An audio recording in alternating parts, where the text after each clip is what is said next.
Baik, Assalamualaikum warahmatullahi wabarakatuh. Perkenalkan, nama saya Abdur Pandu Wicaksono dengan NIM 23111002081. Di sini saya akan menjelaskan tentang tugas eh, MVC pertama, yaitu ada 5 soal. Yang pertama, memisahkan service user dan service to-do list, membuat fitur untuk edit to-do list, sesuaikan kelas diagram, rekam proses kumul, dan selanjutnya. Nah, di sini perkenalan sebelumnya udah ada ya. Saya menggunakan program dari MVC dari contoh kode dari Padani. Nah, di sini ada beberapa perubahan di mana saya merombak semuanya untuk terlihat lebih clean juga. Baik, di sini pertama kita mendeklarasikan to-do list dulu, service to-do list. Kemudian kita mendeklarasikan user service. Yang ini di programmen ya. Kemudian yang sebelumnya itu to-do list view menjadi main view. Nah, perbedaannya apa? Pertama kita masuk dulu ke filenya. Nah, baik, di file main view di sini sebenarnya fungsinya hanya untuk menjembatani antara dua service ya, yaitu antara user service dan to-do list service. Nah, sebenarnya hanya seperti ini aja, satu fungsi saja, yaitu view main menu. Udah seperti ini aja basicnya. Nah, kemudian untuk menjawab soal pertama, yaitu memisahkan antara to-do list service dengan user service. Pertama kita masuk dulu ke service-nya dulu ya, ke bagian interface-nya. Untuk to-do list service seperti biasa hanya seperti ini, yaitu bawaan dari source code dari Padani. Kemudian saya memisahkan ke user service. Sebetulnya ini isinya sama aja, hanya saja implementasi berbeda. Yang semua itu to-do list menjadi user, menyesuaikan dengan modelnya. Untuk fungsinya sama ya, karena ini CRUD, jadi ada create, update, sama delete. Untuk read-nya di bawah sini, get user. Nah, untuk modelnya, untuk to-do list modelnya masih sama. Untuk field-nya atau attribute-nya hanya ada ID sama to do untuk isi dari to do list. Untuk user sendiri, ini ada ID, user, dan password.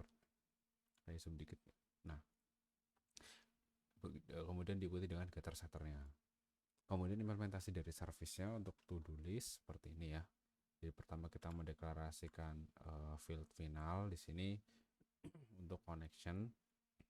Ini kenapa aku menggunakan final, karena memang dia sifatnya final ya, nggak ada perubahan lagi, dalam artian memang apa ya, tidak bisa dijadikan eh, seperti parenting gitu atau pengubahan nilai di bawahnya.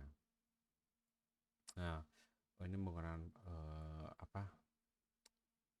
metode atau bawaan dari Java, yaitu override, untuk mengoverride dari interface tadi untuk mengisinya seperti itu. Untuk tulis sebenarnya masih sama, tidak ada perubahan, hanya saja ditambahkan fungsi dari update to do. Nah, update to do ini menggunakan argumen atau parameter model to do listnya, kemudian integer untuk ID dari datanya. Untuk SQL query-nya menggunakan perintah update to do list set to do untuk menggunakan prepare statement di mana ID sama dengan prepare statement kedua. Nah, kemudian kita memasukkan ke prepare statement. Ini pertama kita masukkan dulu untuk question mark pertama dan question mark kedua, yaitu ID-nya. Kemudian kita melakukan pengecekan di mana apakah ada row atau baris yang terefek atau berubah gitu, dalam artian jika yang data yang berubah ini lebih dari 0 atau dalam artian memang ada data yang berubah, berarti to do berhasil diupdate. Namun jika ternyata row effect atau baris yang berubah itu tidak ada, dengan dalam artian bukan dalam artian ya, kita mengasumsikan ID ini salah atau tidak ada, maka kita akan menampilkan pesan to do tidak ditemukan atau gagal diupdate. Jika sekiranya salah atau terdapat error, kita akan melakukan logging atau pencatatan seperti itu bahasanya mungkin, yaitu dari nama service-nya, kemudian kita log dari levelnya, null, dan exception-nya apa gitu. Kemudian jika semuanya sudah dilakukan, baik itu ada terjadi error atau tidak, jika statement tidak sama dengan null, jika bahwasanya statement ini berhasil dijalankan, maka kita akan melakukan penutupan atau menutup koneksi ya, karena tadi kan sebelum kita membuka sebuah koneksi kemudian kita tutup agar database tetap masih bisa menerima ya, karena database itu ada batas maksimal koneksinya. Kemudian jika memang gagal, baru kita akan melakukan throwing seperti yang di atas. Bukan throwing, melakukan logging seperti di atas. Untuk remove masih sama, get to do juga masih sama. Kemudian untuk user implementasi dari class user sebenarnya sama, hanya saja berbeda aja ya tabelnya. Yang semula tadi hanya insert into to do, sekarang user itu menjadi user dengan 2 field atau attribute, itu ada username dan password, value-nya juga 2. Untuk isinya sebenarnya sama ya, nggak ada perbedaan juga. Hanya saja untuk update user di sini dia itu terdapat perkondisian. Jadi dimana ketika dia mengupdate hanya password, hanya username, dalam artian password tidak berubah, maka perintah SQL-nya atau query-nya itu hanya menyesuaikan gitu. Jadi tidak mengupdate keseluruhan field atau atribut yaitu password, tapi hanya yang bersangkutan, dalam arti hanya usernya saja. Kemudian untuk jika memang field atau argumen dari user ini yaitu passwordnya ada atau not empty atau eksis ya, maka kita merubah query-nya ini menjadi updating untuk kedua belah field yaitu username dan password, di mana ID-nya ini menyesuaikan dari argumen atau parameter dari ID di atas. Begitu, ini sisanya masih sama. Remove juga masih sama dan get user juga masih sama. Nah, untuk view pertama di to do list. Nah, untuk di to do list ini sebenarnya masih sama ya. Hanya saja penambahan di menu di sini ada 3. Yang sebelumnya cuma 2, tambah, hapus, kemudian saya tambahkan menu ubah. Dimana di sini fungsinya nih view update to do list ya. Mengubah to do list, tekan next untuk batal. Nah, pada source code sebelumnya itu pengambilan ID itu kan dia di atas, dalam artian memang dalam contoh dia penulisannya di atas yaitu sebelum perkondisian.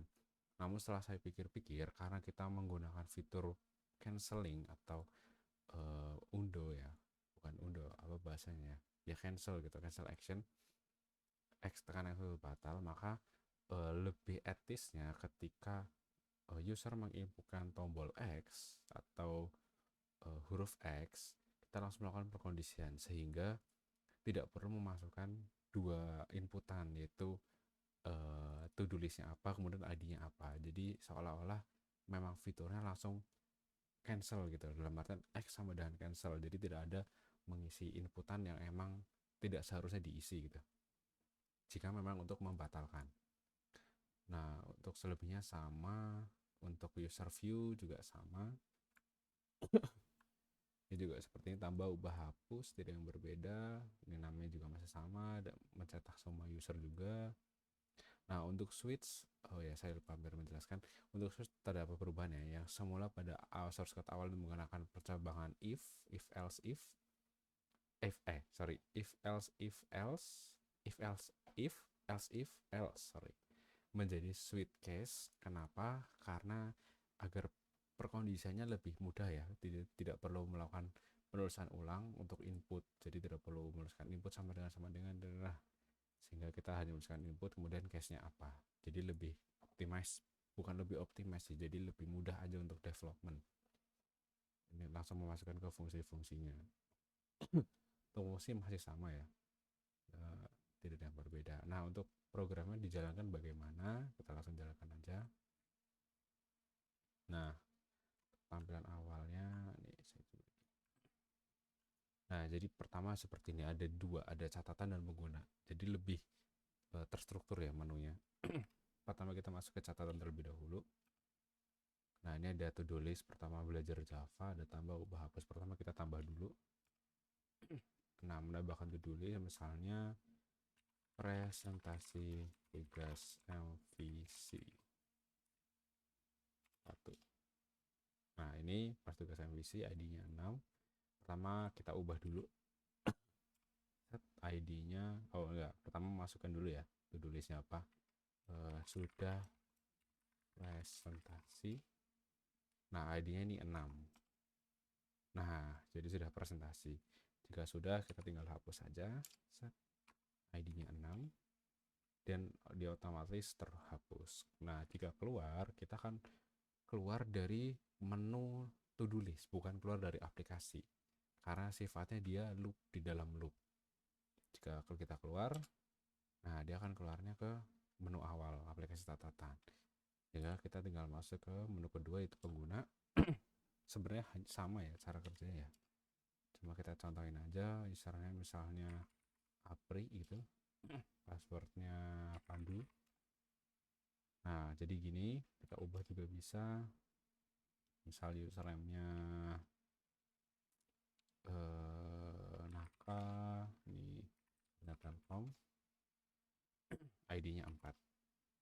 Nah, misal kita mau ubah tadi, cuma kita cancel X, nah dia langsung kembali ke menu awal, jadi tidak ada penginputan untuk passwordnya jika memang sudah di cancel itu sih.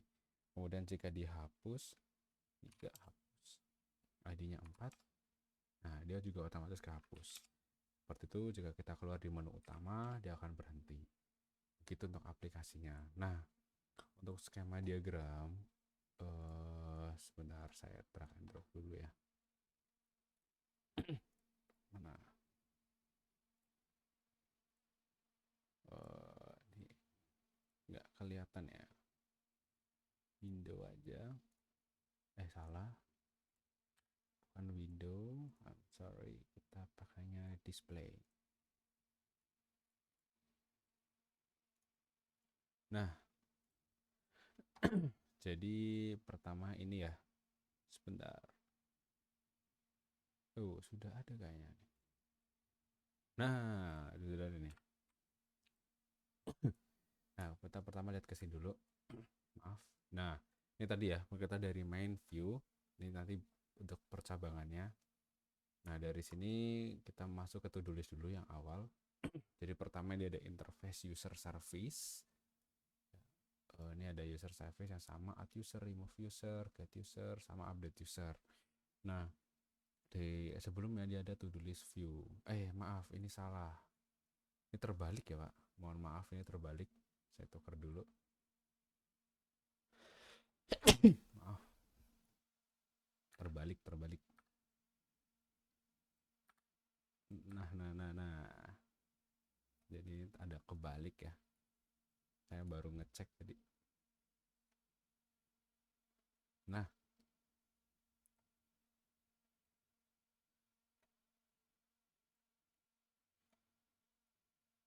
Nah, jadi dari user dulu. Pertama ada user service, ini seperti metode-metode yang tadi sudah ada ya. Kemudian masuk ke interface, add user gini-gini. Ini implementasinya, connection, add user yang seperti tadi sudah dijelaskan. Dan ini ada field dari modelnya. Ada user untuk konstruktornya dan getter setter dan serta field biasa. Nah, untuk ini ada to-do service-nya. Nah, ini karena tadi ada penambahan fungsi, jadi kita harus menambahkan update service, update to do. Nah, update to do di sini masuknya to do list, to do, dan di sini tambahkan integer id. Ini maksudnya void. Salah. Kita expand dulu. Nah, cakep. Jadi ini updatean yang terbaru, kemudian kita tinggal masuk ke sini, to do element add element. Nah, ini juga ditambahkan juga ya biar cepat aja, karena ini sebenarnya cuma ini aja. Update user juga di sini. User integer id. Loh, ini kok masih to do ya? Nah, ini juga sama ya, ini kita copy aja. Nah, ini tinggal diganti seperti ini update to do. Nah, begini. Jadi ini sudah disesuaikan dengan code-nya. Karena tadi kita sudah mengimplementasikan dari sistem update. Ini juga sama, tadi ada ID, fieldnya juga to do, terus ada konstruktor dan getter setternya. Naikin aja biar lebih simpel. Nah, jadi begitu untuk kelas diagramnya. Paling dari saya seperti itu. Terima kasih.